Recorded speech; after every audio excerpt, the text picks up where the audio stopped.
আসসালামু আলাইকুম, মির তৌফিক হোসেন স্বাগত জানাচ্ছি এনটিভির দেশের খবরে।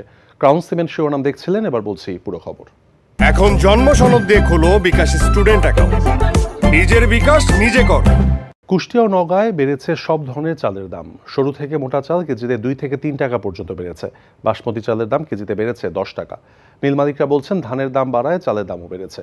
চালের দাম বৃদ্ধিতে ক্ষুব্ধ খুচরা বিক্রেতা এবং সাধারণ ভোক্তারা। জীবন আহমেদের আরও একটি ডেস্ক রিপোর্ট।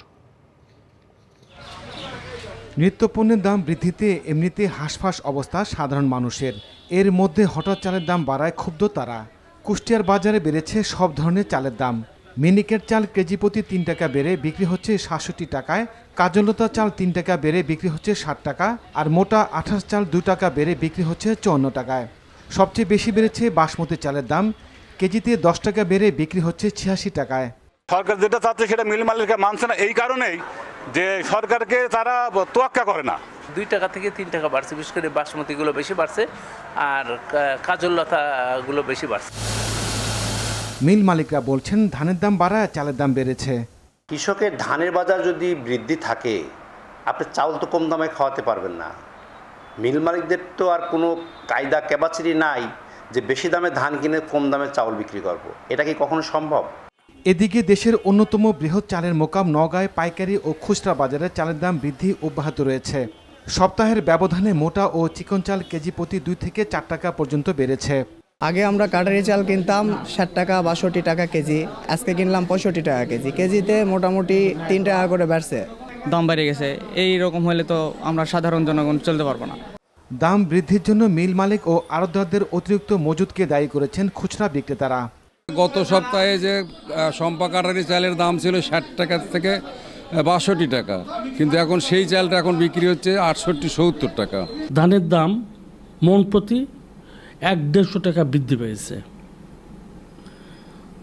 এটি একটি কারণ, পাশাপাশি আপনার বৈরী আবহাওয়ার কারণে চাউলের উৎপাদন কিছুটা হ্রাস পাচ্ছে। দ্রুত চালের বাজার মনিটরিংয়ের দাবি ভোক্তাদের। জীবন আহমেদ, এনটিভি নিউজ ডেস্ক। আইনমন্ত্রী আনিসুল হক বলেছেন, যারা স্বাধীনতা বিরোধী, যারা বঙ্গবন্ধুকে সপরিবারে হত্যা করেছে, সেই তারাও কোটা সংস্কার আন্দোলনে নেমে ষড়যন্ত্রে লিপ্ত। দুপুরে ব্রাহ্মণবাড়িয়ার আখাউড়া রেলওয়ে জংশন স্টেশনে এক অনুষ্ঠানে যোগদানকালে সাংবাদিকদের তিনি একথা বলেন। নতুন প্রজন্মের শিক্ষার্থীদের সর্বোচ্চ আদালতের আদেশ মেনে নিয়ে ঘরে ফিরে যাওয়ার আহ্বান জানিয়েছেন মন্ত্রী। বলেন, জনগণের জানমাল রক্ষার দায়িত্ব কেউ বাধাগ্রস্ত করলে সরকার আইন অনুযায়ী ব্যবস্থা নেবে। কোটা সংস্কার আন্দোলনকারীদের জনগণের অসুবিধাজনক কার্যক্রম থেকে বিরত থাকার আহ্বান জানান মন্ত্রী।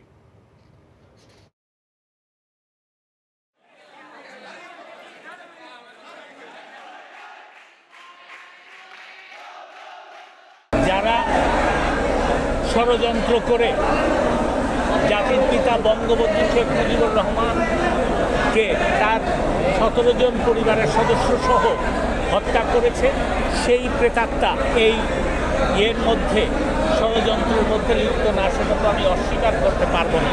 কিন্তু আমার বিশ্বাস, সর্বোচ্চ আদালত যেই আদেশ দিয়েছেন সেই আদেশ তারা মেনে তারা অবশ্যই ঘরে ফিরে যাবে। এখন জন্ম সনদ দিয়ে খোলো বিকাশ স্টুডেন্ট অ্যাকাউন্ট, নিজের বিকাশ নিজে কর। দুদকের মামলায় চট্টগ্রামে মেট্রোপলিটন পুলিশের অতিরিক্ত উপপুলিশ কমিশনার কামরুল হাসান এবং তার স্ত্রী সাইমা বেগমের সম্পদ ক্রোক আদেশের পর এবার কামরুলকে বরখাস্তের সুপারিশ করেছে মেট্রোপলিটন পুলিশ। চট্টগ্রাম আদালতে প্রসিকিউশনের দায়িত্ব পালনের সময় আসামিদের মধ্যাহ্নভোজের বিল 13,31,000 টাকা অপব্যবহার করায় তাকে বরখাস্তের সুপারিশ করা হয়েছে। সিএমপির অতিরিক্ত পুলিশ কমিশনার আব্দুল মান্নান মিয়া আরও জানান, তদন্ত শেষে ইতিমধ্যে বরখাস্তের সুপারিশ সহ প্রতিবেদন পুলিশ সদর দফতরে পাঠানো হয়েছে। এর আগে গত মঙ্গলবার দুদকের একটি মামলায় সিএমপির ক্রাইম বিভাগের এডিসি কামরুল হাসান দম্পতির আয় বহির্ভূত সম্পদ ক্রোকের আদেশ দেন মহানগর দায়রা জজ আদালত। নাটোরে বরেন্দ্র কর্তৃপক্ষের নবনির্মিত একটি ব্রিজের অ্যাপ্রোচ বা প্রবেশ পথ ধসে গেছে। এই ঘটনায় ক্ষুব্ধ এলাকাবাসী তদন্ত করে ব্যবস্থা নেওয়ার দাবি জানিয়েছেন। ইআইএনডি প্রকল্পের আওতায় কৃষকের ফসল পরিবহনের জন্য প্রায় 53 লাখ টাকা ব্যয়ে নাটোর সদরের বড় হরিশপুর ইউনিয়নের কামারদিয়ার খালের উপর ব্রিজ নির্মাণ করে বরেন্দ্র উন্নয়ন কর্তৃপক্ষ। কিন্তু গত রাতে টানা বৃষ্টিতে ব্রিজের পূর্ব অংশের অ্যাপ্রোচ ধসে যায়, সৃষ্টি হয় বড় বড় ফাটল, ফলে ব্রিজটি ঝুঁকিপূর্ণ হয়ে পড়েছে। এই ছিল দেশের খবরে। এই খবরের ভিডিও সহ আপডেট জানতে ভিজিট করুন এনটিভি অনলাইন www.ntvbd.com। এছাড়াও এনটিভির জনপ্রিয় সব অনুষ্ঠান এবং খবরের আপডেট জানতে ভিজিট করুন আমাদের ইউটিউব এবং ভেরিফাইড ফেসবুক পেজ। 6টা ইভিনিং নিউজ দেখার আমন্ত্রণ রইল। ধন্যবাদ সবাইকে।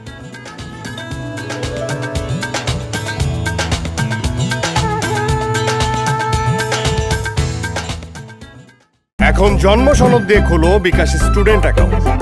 নিজের বিকাশ নিজে কর। ভালোবাসাটা কি জানো? 1 মণ দুধের মধ্যে 1 ফোঁটা গরুর চোনা। এই 1 ফোঁটা গরুর চোনা যেমন 1 মণ দুধকে নষ্ট করে দেয়, ঠিক সেরকম ভাবে প্রেম ভালোবাসাটা তোমার ক্যারিয়ারটাকে একদম নষ্ট করে দেয়। তোর জন্য কেন আমার এত টান, তুই ছাড়া কাঁদে আমার অবুঝ পরাণ।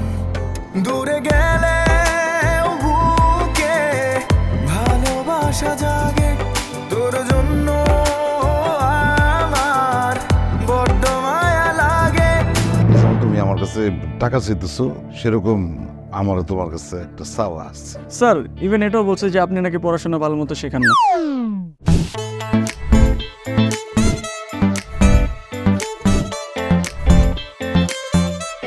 অল্প বয়সে জীবনের সরোবরে ভালোবাসা নামক একটি চোনা ঢুকিয়েছে, তারপর থেকে আমার জীবনটা নষ্ট।